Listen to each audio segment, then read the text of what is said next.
Hey guys, ePotsy here, and today we're going to be reviewing a airsoft gun.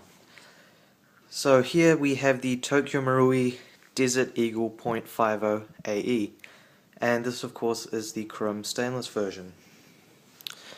So it comes in a nice cardboard box, nothing fancy, but it does have a styrofoam base, so that does the job, keeps the gun nice and safe. On the front here you can see a picture of the gun, along with other snapshots of the features that are in this gun. So that is repeated on the sides here, and of course here. Now on the back here you obviously have the safety label, so that illustrates the shooting distance, which I believe is 30 to 40 meters, and of course states to read the manual before operating the gun. Here you can see the ASGK logo, sorry not very well, along with a serial number. So let's go ahead and open it. Right, now in terms of what comes with the gun, if you haven't owned a Tokyo Marui product before, all of their products do come with manuals. Now especially the gas blowback guns come with quite a few. So in here you get a sheet highlighting the gun itself, along with an expanded view of the gun and all the internal parts. Of course you also get a manual specific to the gun, a warranty card, a safety card, and some shooting targets. You also get a Tokyo Marui gun catalogue highlighting the other products for sale, and also some other safety cards and things like that. So yeah. Right, in here you obviously get the gun itself. Looks really good. It is stoppered on the end. It thankfully doesn't have one of those horrible orange tips.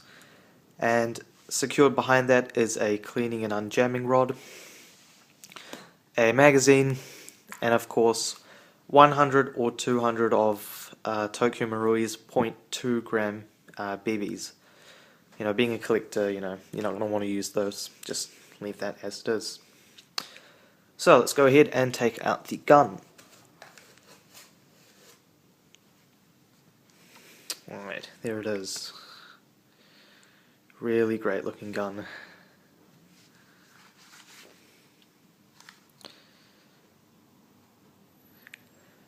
Now one of the first things you're going to notice about this gun is simply the sheer size of it. Now if you've owned many other airsoft guns before, this will be comparatively much bigger, and even just sitting in your hand, it really does feel very, very heavy.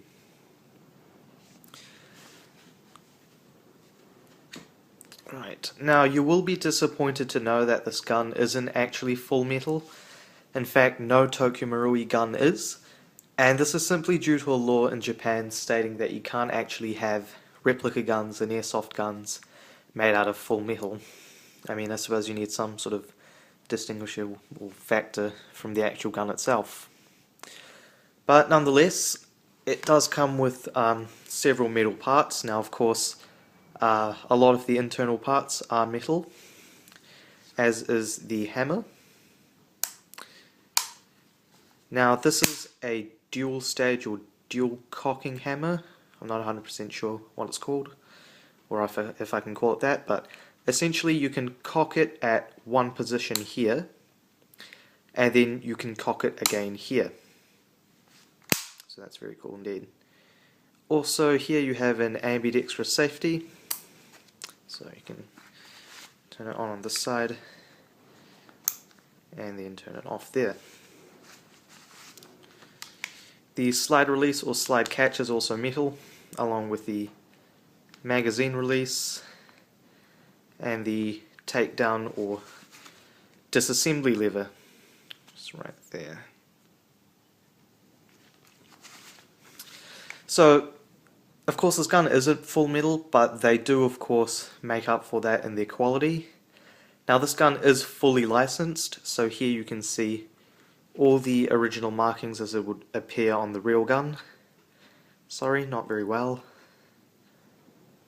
And in fact, the only real indication that this isn't a real gun, other than the fact that it's not actually full metal, is you can actually see here, it says made in Japan. Here you can see the word Tokyo Marui engraved. Sorry, not very well. And of course you have the ASGK logo here.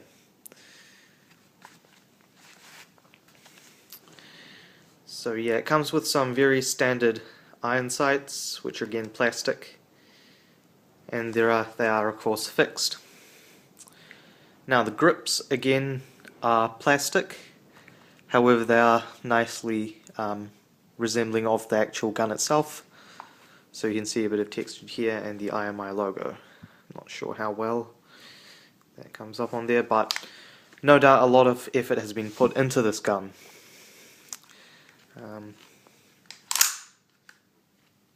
It does have adjustable hop-up, so essentially this piece here, you pull it back like that, and you can see that there is a little dial in there, and you can simply move that side to side, and that will adjust the hop-up.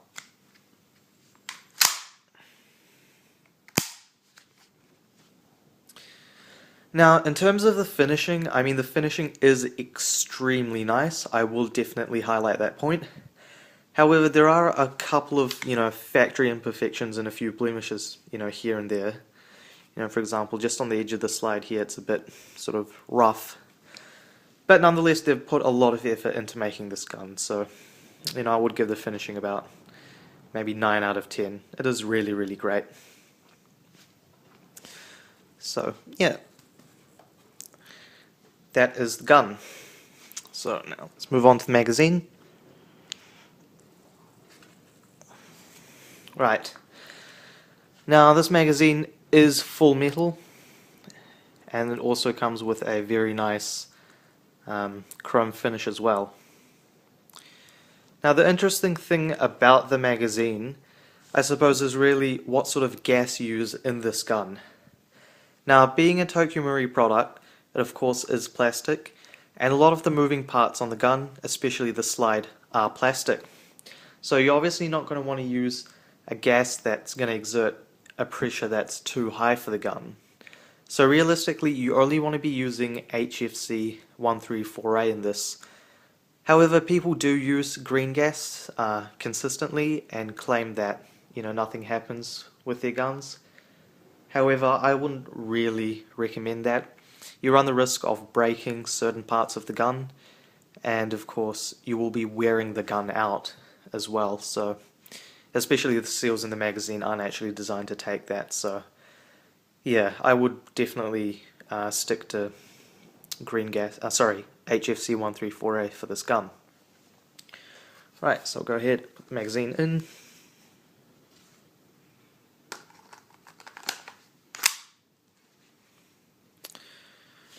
Right, so with the magazine in, the gun has a combined or total weight of 1.11 kgs. Now that alone is extremely heavy for an airsoft gun. I mean, this gun without the magazine probably weighs a lot more than most airsoft pistols would with the magazine in, and that too if they were full metal. So this is an extremely heavy gun, and maybe something you might consider if you're considering to use this gun for airsoft play, because obviously if you're going to be carrying it around, it's going to be pretty heavy, and that might affect gameplay or something like that. So some quick specs on this gun. I did mention earlier that this gun does shoot between 30 to 40 meters, and of course it does use HFC 134A gas.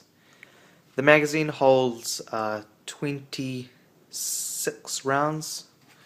No, that's not correct. 27 rounds plus 1 chambered, I believe. Something like that.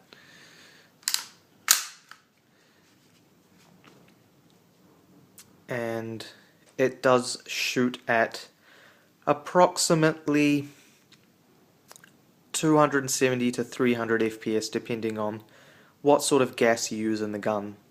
I mean, obviously if you're going to use something like green gas, then it's going to be much higher. So, very hefty gun indeed.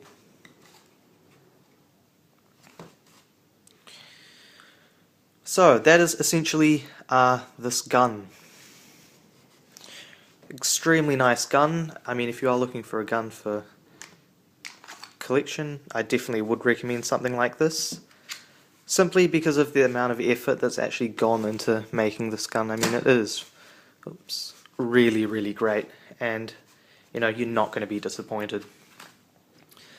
So, in terms of the price of this gun, I believe you can get it for between 200 and 220 US dollars. I suppose if you looked hard enough, you'd be able to get it for maybe 180 US dollars, or even less than that if you looked for a second-hand version. For me, I paid 300 New Zealand dollars for this, which I believe is around 230, between 230 and 240 US dollars. So it is slightly on the expensive side, but you do have to take into consideration the fact of getting this gun over to where I live. But other than that, this is an extremely good gun.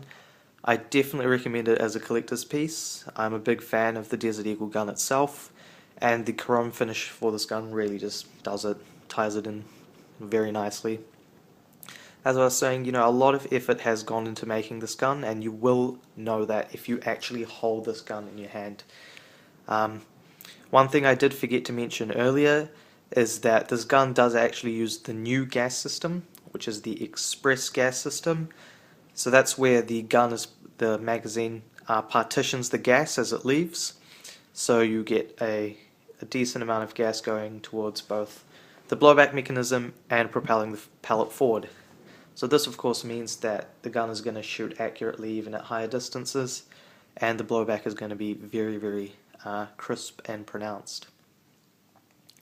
So that is essentially my review for today. I hope you guys have enjoyed it. Let me know what you think in the comments below, and as always, thank you very much for watching.